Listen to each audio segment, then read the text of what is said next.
est-ce que le propriétaire du token A, finalement, comment le propriétaire du token A peut se protéger et qu'est-ce qu'il peut faire juridiquement vis-à-vis de Ah, celui ça, qui se lance derrière? c'est pour ça qu'un contrat de cession est super important. Parce que le contrat, ça, c'est des choses qui ne sont pas propres au NFT. Hein. C'est quand, Oui, bien sûr, bien sûr. quand un auteur il cède des droits sur son œuvre.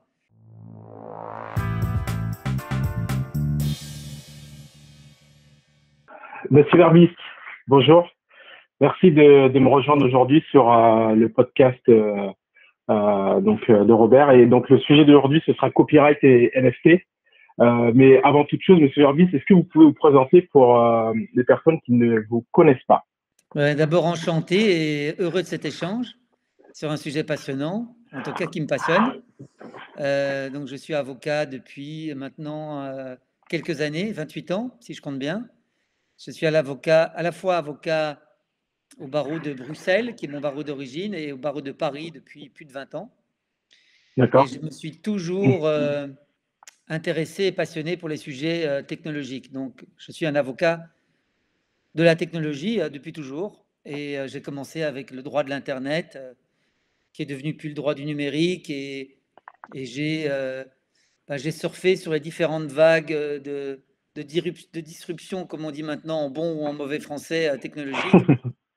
Et sur les 6 ou 7 dernières années, je me suis beaucoup focalisé, et maintenant vraiment exclusivement focalisé sur les questions juridiques liées à la blockchain et aux crypto-actifs. Et je D'accord. suis associé donc d'un cabinet d'avocats français qui s'appelle Metallo et qui est un cabinet d'avocats niche, comme on dit, c'est-à-dire spécialisé dans les questions numériques. D'accord. Que vous avez rejoint en 2021 en tant qu'associé. C'est ça. D'accord. Ok. Monsieur Vernis, est-ce que je pourrais vous décrire comme quelqu'un euh, qui s'intéresse à beaucoup de choses? Parce que finalement, on peut vous décrire comme avocat, on peut également vous décrire comme auteur. Vous avez écrit 2 livres, entrepreneur et professeur. Donc, vous avez l'impression, enfin, ça me donne l'impression en fait d'être une personne qui s'intéresse à beaucoup de choses, qui aime transmettre avec votre côté professeur. Est-ce que je me trompe ou je me trompe pas? Non, mais d'abord, c'est toujours très agréable quand quelqu'un d'autre parle de soi. C'est toujours mieux que quand c'est soi-même. Oui, je pense que mes proches diraient que je suis un hyperactif. Je m'intéresse à beaucoup de choses. Après, le danger, évidemment, c'est la dispersion. C'est pour ça que j'essaye de toujours faire des choses qui ont un lien, qui ont un fil conducteur D'accord. et qui sont en synergie les unes avec les autres. Et donc, c'est vrai que je suis également associé de projets dans la crypto, où là, je prends plutôt une casquette d'entrepreneur. J'ai lancé avec des associés la crypto-monnaie du football, payfoot.com. Et j'ai également lancé une plateforme de NFT qui s'appelle Open Your Art, qui sortira officiellement dans quelques jours. C'est vrai, j'aime beaucoup aussi l'enseignement. Donc, depuis longtemps, plus de 15 ans, je crois, j'enseigne. D'abord, j'ai enseigné à l'université et maintenant, j'enseigne dans une école de commerce, Schema, les sujets liés à la blockchain, justement. Et alors, j'ai écrit plusieurs livres, à la fois des romans de science-fiction. Alors, c'est amusant parce que quand j'écris mes romans, je me projette dans un futur généralement assez proche, 15-20 ans. Et après, ça nourrit en fait les sujets que je décide de traiter comme avocat. Ça me permet de faire de la D'accord. prospective en fait.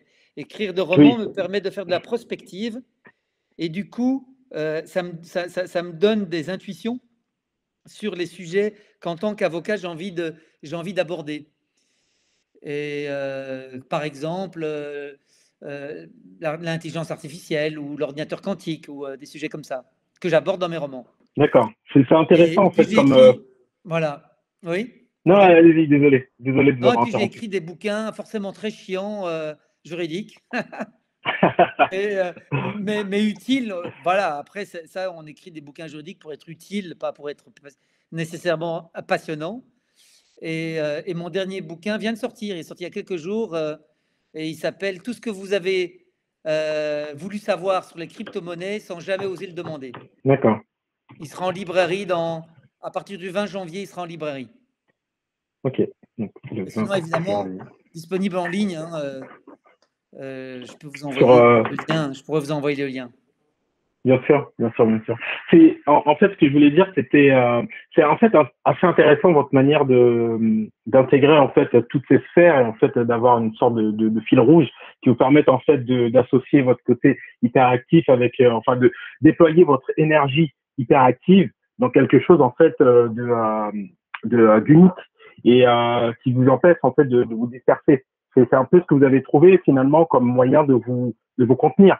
De mon contenir, oui, parce que sinon, je pars dans tous les sens. D'accord, d'accord. Bon, ça a beaucoup de sens. En tout cas, merci de cette interview parce que déjà, on ne se connaît pas bien, mais il y a déjà un trait de caractère que je vois chez vous, c'est que vous avez de l'empathie.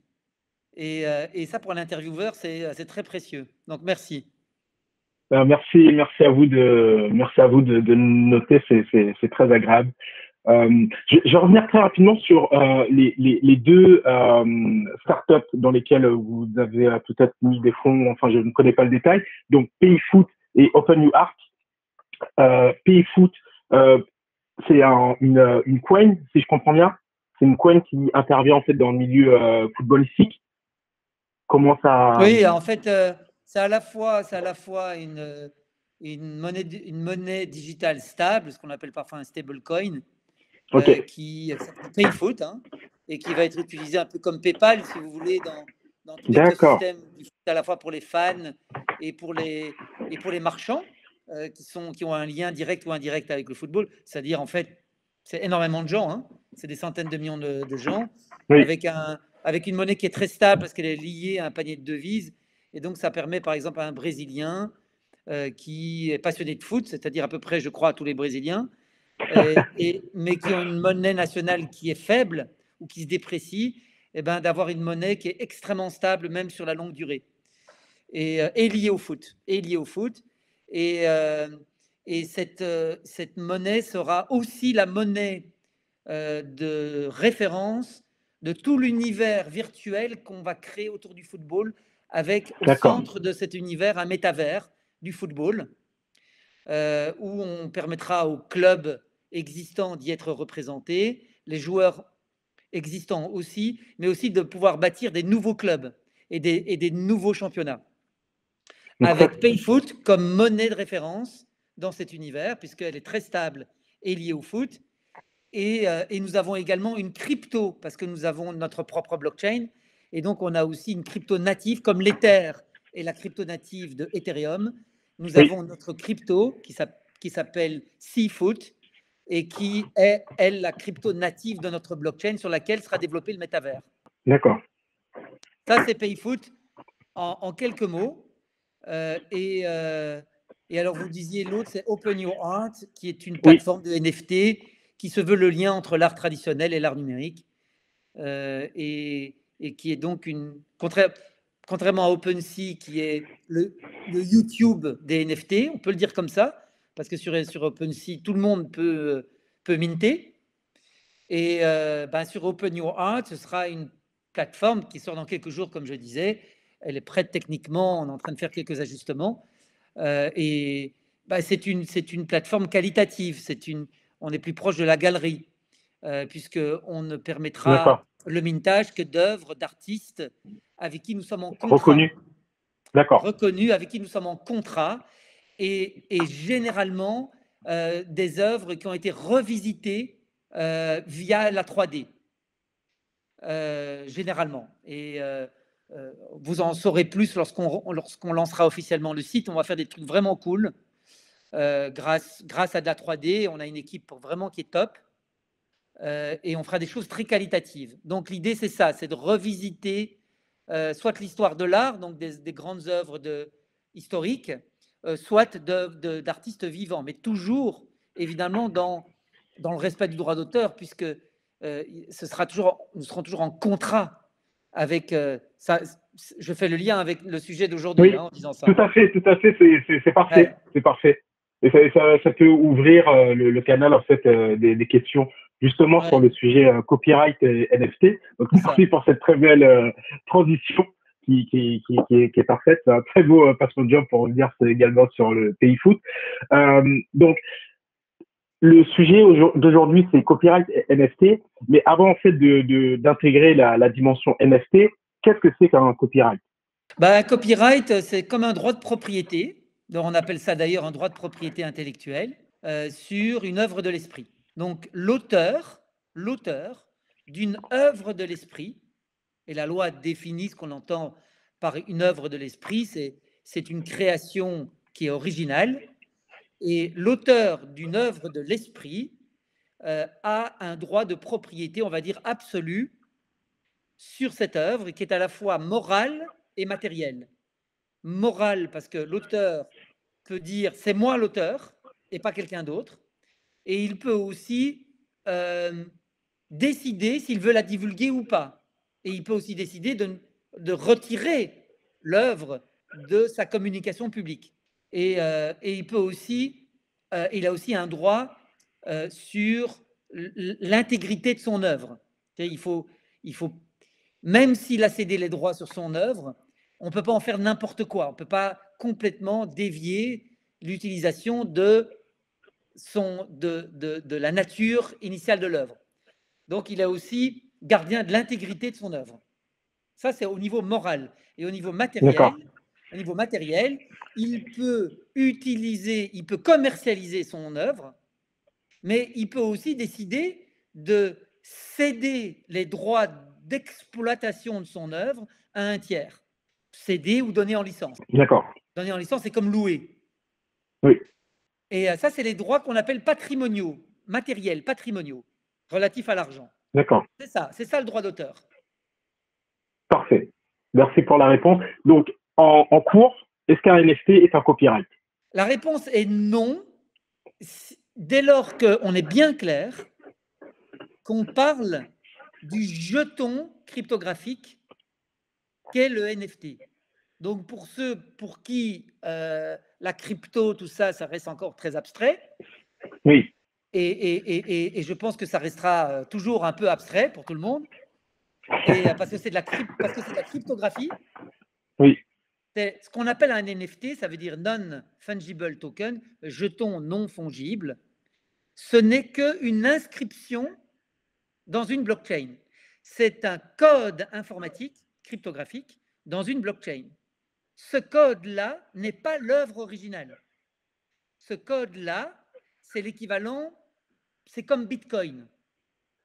C'est une inscription dans une blockchain qui est liée de manière cryptographique, donc de manière unique, infalsifiable, avec un fichier. Et ce fichier-là contient l'œuvre originale, si on parle bien de NFT artistique, hein, si on parle de ça. Oui, bien sûr, bien sûr, bien sûr. Parce qu'il peut y avoir des NFT dans d'autres domaines. Bien Mais sûr. si on parle d'art digital, il y a toujours ce qu'on voit, c'est quelque chose d'artistique. C'est un fichier qui est une œuvre artistique, une vidéo, une image, du son, une chanson. Ça, c'est l'œuvre originale, d'accord? Mais le NFT, ce n'est que le token qui est lié à cette œuvre, et lui, il est sur la blockchain. Et en fait, le NFT, il agit ou il opère comme un certificat d'authenticité. C'est ça sa première fonction. C'est j'ai enregistré une œuvre originale sur la blockchain par l'intermédiaire du NFT. Le NFT est à la fois le certificat d'authenticité et la porte d'entrée vers l'œuvre. Mais Encore une l'œuvre fois, en tant que c'est parce que c'est fichier, on prend l'œuvre en tant que l'exemple en fait fichier, d'un. pardon? Non, j'étais en train d'indiquer, de spécifier que là, en fait, c'est par rapport au fait que vous prenez un exemple d'art, en fait, de NFT artistique.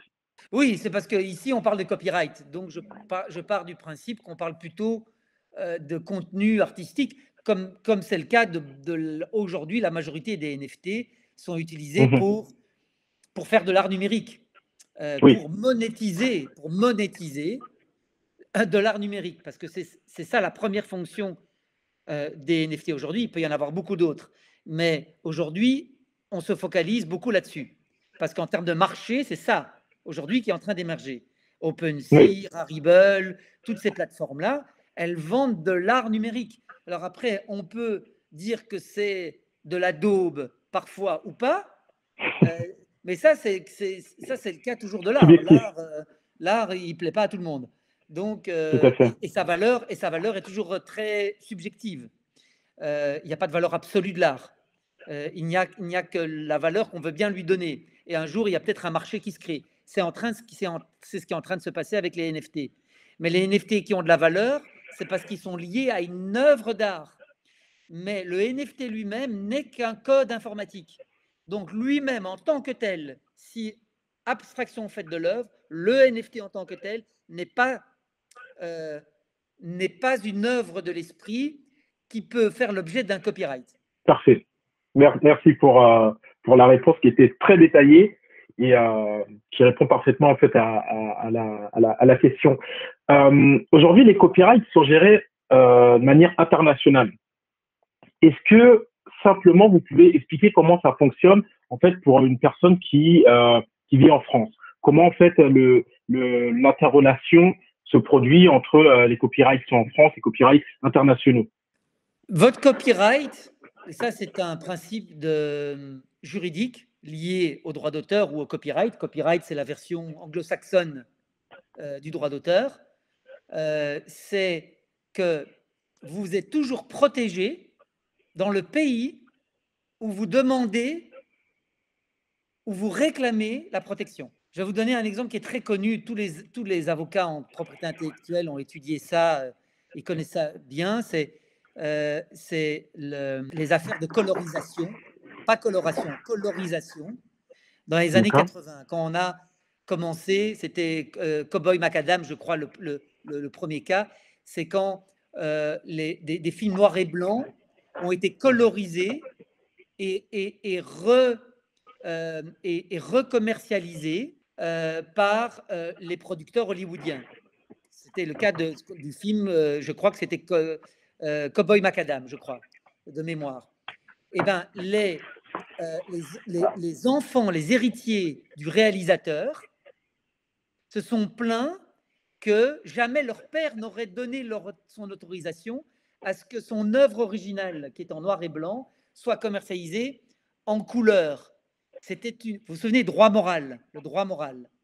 Oui. Et donc, ils ont invoqué le droit moral pour dire je ne veux pas que cette œuvre soit commercialisée parce qu'elle ne respecte pas la nature de l'œuvre originale. Et en droit américain, ce n'était pas possible. Parce qu'en droit américain, il n'y a pas de droit moral. Quand vous avez cédé, vous avez cédé. Hein, le réalisateur a cédé ses droits au producteur. Terminé. Les héritiers n'avaient donc plus qu'un droit. Mais ce que les héritiers ont fait, ils sont venus en France. Ils sont venus en France. Et ils ont assigné en justice en France. Parce qu'en France, il y a le droit moral. Et le film était aussi commercialisé en France. Donc, ils ont gagné en France. Donc, c'est pour vous dire que le droit d'auteur n'est pas international au sens qu'il n'est pas le même partout, mais qu'il y a même s'il est en partie uniformisé, mais je ne vais pas rentrer dans les détails, mais il n'est pas exactement le même partout, mais que vous pouvez vous plaindre d'une violation de vos droits dans tous les pays où l'œuvre est disponible. D'accord. Donc sur Internet, ça donne beaucoup d'options à l'auteur. L'auteur qui dirait il y a un NFT qui est vendu sans mon autorisation parce qu'il est lié à une œuvre qui est la mienne et je n'ai pas donné mon autorisation. L'auteur n'aura pas de problème à signer dans le pays à peu près de son choix. Parce qu'en réalité, si c'est sur OpenSea, par exemple, c'est disponible partout. D'accord. Pour aller en France, par exemple. Pour aller en France, parce qu'en France, on protège le droit d'auteur beaucoup plus que dans beaucoup d'autres pays. La France est très protectrice du droit d'auteur. Très protectrice, à la fois dans sa réglementation, mais aussi dans sa jurisprudence. Les juges sont très protecteurs du droit d'auteur. D'accord. Plus que dans beaucoup d'autres pays. Et ça, c'est au niveau national. Donc là, on prend le cas français. C'est chapeauté par l'INPI. Alors, l'INPI ne chapeaute pas le droit d'auteur. l'INPI ne chapeaute que la propriété industrielle, c'est-à-dire les marques, les brevets et les dessins et modèles. D'accord. L'INPI n'est pas responsable, n'a pas de pouvoir, si vous voulez, en matière de droit d'auteur, si ce n'est que vous pouvez, c'est ce qu'on appelle les enveloppes solo, vous pouvez envoyer votre œuvre à l'INPI pour qu'elle vous donne une date certaine, qu'elle vous dise j'ai bien reçu l'œuvre protégée par le droit d'auteur, c'est vous qui en avez la paternité et voici une date pour une question de preuve. Mais vous pouvez le faire aussi avec un notaire, vous pouvez le faire aussi avec des dépôts électroniques. D'accord. Le droit d'auteur, contrairement au droit des marques, aux brevets, pour être protégé, ne demande pas de dépôt préalable ou d'enregistrement préalable. Ce n'est qu'une question de preuve. Mais vous êtes protégé par le droit d'auteur du simple fait d'être l'auteur d'une œuvre originale qui est tangible, qu'on appelle tangible. C'est-à-dire qu'elle doit exister sur un support. Mais ici, ce sera toujours le cas. On parle de supports digitaux ici. Je comprends parfaitement. Mais du coup, ce que vous venez de dire, en fait, ça m'amène à une autre question. Donc, c'est un cas d'usage. Parce qu'en fait, il y a des projets, des collections NFT où, en gros, dans les termes du projet, il est indiqué que 100% des droits de propriété sont transférés en fait au propriétaire du token. Donc là, on parle pas en fait de l'intégralité de la collection, on parle effectivement en fait de toutes les métadatas, toutes les informations relatives en fait au token. Donc, dans un cas d'usage où les termes du projet indiquent un transfert à 100%, qu'il y a deux tokens avec de la similarité, disons deux tokens qui sont similaires à 95%, donc similaires à 95%, qu'il n'y a aucun dépôt au préalable, est-ce que le propriétaire du token A peut suivre en justice le propriétaire d'un token B si par exemple le propriétaire du token A crée une marque ou crée quelque chose autour de son token et par la suite, en fait, le propriétaire du token B fait une sorte de copier-coller. Parce que si je comprends bien, en fait, c'est une notion de preuve. Il faut prouver qui est le premier, finalement, si j'ai bien compris, sur la partie… Ok, je vais essayer peut-être de mettre un peu d'ordre parce qu'il y a beaucoup d'éléments ici. C'est quand vous avez un NFT, bon, vous allez sur OpenSea, vous êtes un acheteur et vous voyez qu'il y a une œuvre, parce que d'abord, ce que vous voyez sur OpenSea, c'est une image. Et vous dites, ah, ça me plaît, j'ai envie de l'acheter, il y a un prix.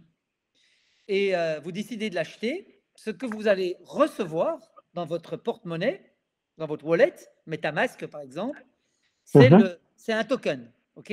C'est pas l'œuvre. Vous n'allez pas recevoir l'œuvre en tant que telle. Vous allez recevoir un token. Vous êtes propriétaire d'un token en l'achetant.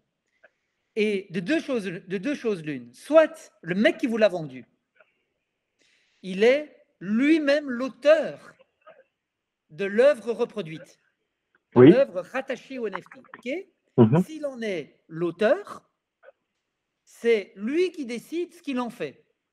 Il peut vous vendre le NFT, ok, et il peut aussi décider de vous céder la propriété intellectuelle sur l'œuvre numérique ou vous donner une licence d'utilisation, commerciale, non commerciale. C'est l'auteur qui décide ce que vous faites avec, pas le NFT, l'œuvre.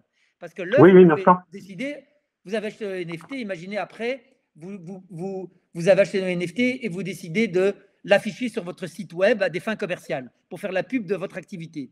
C'est une utilisation commerciale de votre NFT, enfin de l'œuvre originale liée au NFT. Il vous faut une autorisation pour ça de l'auteur.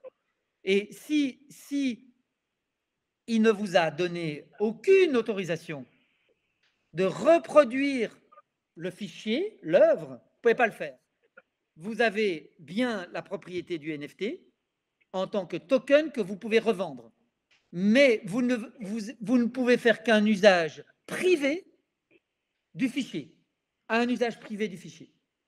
Vous ne pouvez pas en faire un usage commercial parce que ça c'est les droits patrimoniaux de l'auteur qu'il ne vous a pas transmis automatiquement en vous vendant simplement le NFT. Il faut qu'il y ait un contrat dans mon exemple justement, en fait, dans mon exemple, en fait, ça prenait en compte que dans le cadre de la commercialisation, en fait, dans l'achat du NFT, les termes du projet, donc on part du principe qu'en fait que l'art en fait est détenu par le créateur du projet, donc il y a pas de dissociation en fait entre ces personnes-là. Je partais du principe que il y avait la transmission au niveau des termes, au niveau des termes du projet. C'est bien indiqué noir sur blanc que 100% en fait des droits sont transmis aux propriétaires. Okay. Oui, transmis à l'acheteur. Oui. D'accord. D'accord. Ben, si c'est effectivement, et ça doit être fait par écrit, hein, cette transmission de droit, alors par écrit, soit dans le smart contract, peut déterminer une cession, ou dans un contrat écrit, voire dans les conditions générales d'utilisation du site. Hein. Mais il faut qu'il y ait un écrit par lequel l'auteur cède ses droits.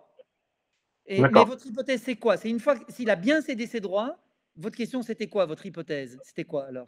En fait, l'hypothèse, c'est, on part du principe que donc c'est bien inscrit au niveau smart contract, au niveau des termes du projet, et donc du coup là, en fait, c'était plus une notion comment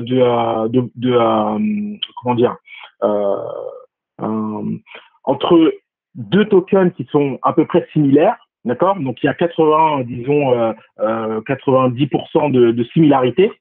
Est-ce que le propriétaire en fait d'un token A qui lui en fait a reçu donc 100% des droits d'utilisation, donc lui se lance, disons, il crée une marque de vêtements, d'accord. Et ensuite on a le propriétaire d'un token B qui est similaire à 90%, qui lance la même chose. Est-ce que le propriétaire du token A finalement, comment le propriétaire de token A peut se protéger et qu'est-ce qu'il peut faire juridiquement vis-à-vis de celui qui se lance derrière? C'est pour ça qu'un contrat de cession est super important. Parce que le contrat, ça, c'est des choses qui ne sont pas propres au NFT. Hein. C'est quand un auteur il cède des droits sur son œuvre, ben, on fait un contrat justement pour être le plus précis possible sur ce qui est permis de faire à l'acquéreur des droits. Et y compris, qu'est-ce qui se passe s'il y a un tiers, donc une troisième personne, qui pique, qui usurpe l'œuvre pour faire autre chose. Et ça, c'est le contrat. Ça dépend de l'étendue de la cession. Si la cession est complète, eh ben, c'est l'acquéreur des droits qui va poursuivre une troisième personne si elle fait une reproduction non autorisée. Parce que c'est l'acquéreur qui a tous les droits, sauf le droit moral. Sauf le droit moral. L'auteur original pourrait dire « Désolé, j'arrête tout. J'arrête tout. » Mais s'il a cédé tous les droits patrimoniaux, c'est celui qui les a reçus qui va devoir alors protéger l'œuvre, faire en sorte que l'œuvre ne soit pas exploitée de manière non autorisée par d'autres. OK? Mais aussi, ce qui est important de comprendre, c'est qu'aujourd'hui, quand même, on voit que sur les grandes plateformes de type OpenSea, il y a beaucoup de problèmes liés aux droits d'auteur. Il y a beaucoup de problèmes.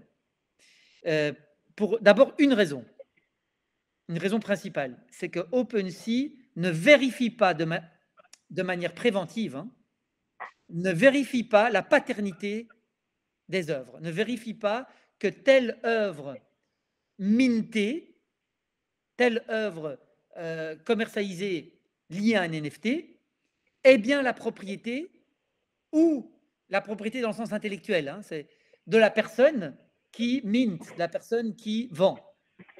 Il n'y a pas de vérification.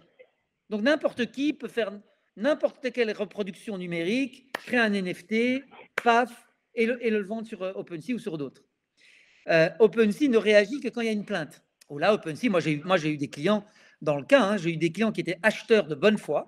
De bonne foi, ils ont acheté un artiste et manifestement c'est via une galerie. Et manifestement la galerie existait et il n'y avait aucune raison de penser que la galerie n'avait pas les droits pour commercialiser les NFT.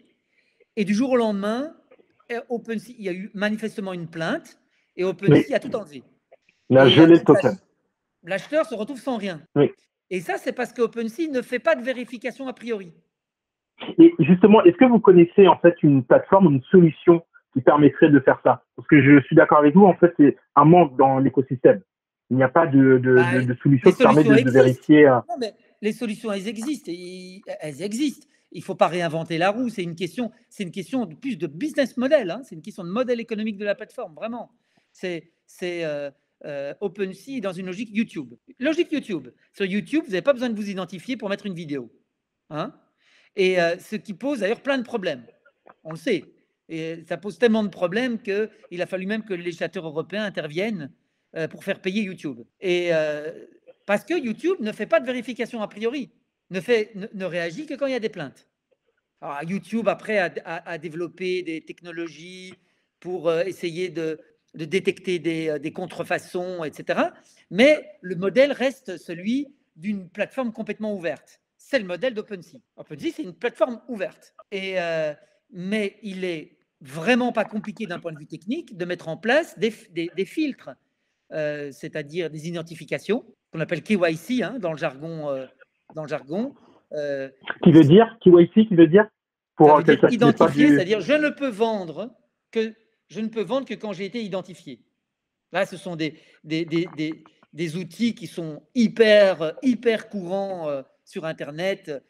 Toutes les néobanques, toutes les crypto-exchanges utilisent ça. Hein. Et toutes les banques en ligne utilisent ça. C'est des modules pour vous identifier. Vous ne pouvez ouvrir un compte que si vous avez été identifié, carte d'identité, selfie, et on est sûr on est sûr de connaître votre identité. Oui, mais après, par contre, si je peux me permettre, là, on va à l'encontre en fait de la philosophie blockchain. Ah ben, Parce que la philosophie blockchain, c'est Anonymous finalement. Bien sûr. Donc, mais ça c'est tout. Évidemment, mais ça c'est tout le paradoxe de la crypto. C'est tout le paradoxe de la crypto. Vous savez, à partir du moment où la crypto, de manière générale, hein, à partir du moment où la crypto où le monde de la crypto veut continuer à avoir des passerelles avec le monde traditionnel, par exemple financier ou de l'art, il y aura nécessairement des réglementations et nécessairement des identifications. Oui. Le monde crypto, est-ce que je dis ne va pas plaire aux régulateurs? Mais le monde crypto ne pourra être vraiment crypto qu'en étant crypto.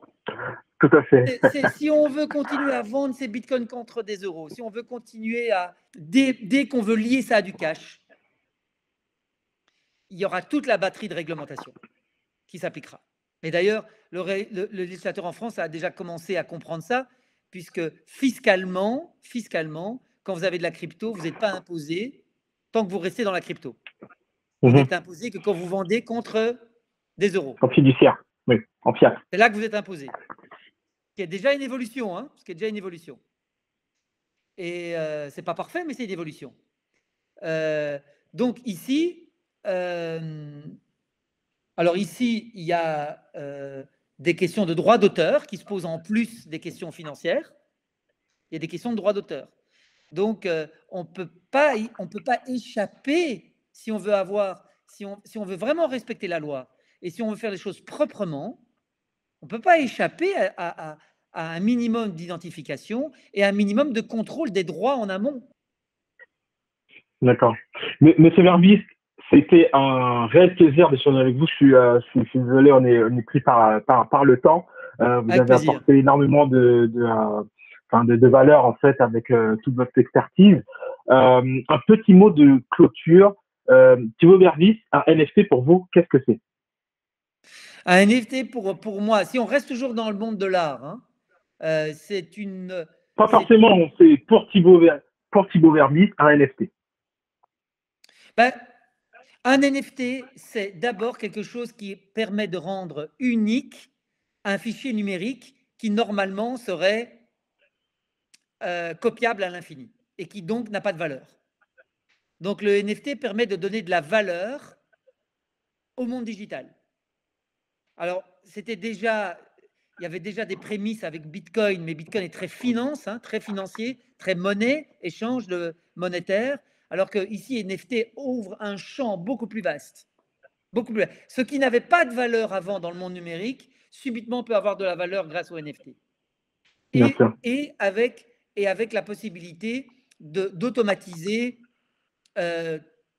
tout ce qui est vente, revente, détermination Le des marché droits, secondaire. Le marché secondaire, le finalement. marché secondaire. Et ça, c'est une vraie révolution parce que Oui. jusqu'à présent, c'était compliqué, c'était fait avec du papier, et c'était pas efficace. C'était pas efficace. Donc, en fait, à terme, ça permettra même de mieux respecter les droits, de tous les intervenants de la chaîne et même de réduire les problèmes de blanchiment de capitaux. Mais pour ça, évidemment, il faut que tout le monde joue le jeu, quoi. Mais la technologie, pour ça, est parfaite. Merci pour votre temps, pour toutes vos réponses. Et je vous dis à très bientôt, Monsieur Verbiest. À bientôt. Donc, j'arrête le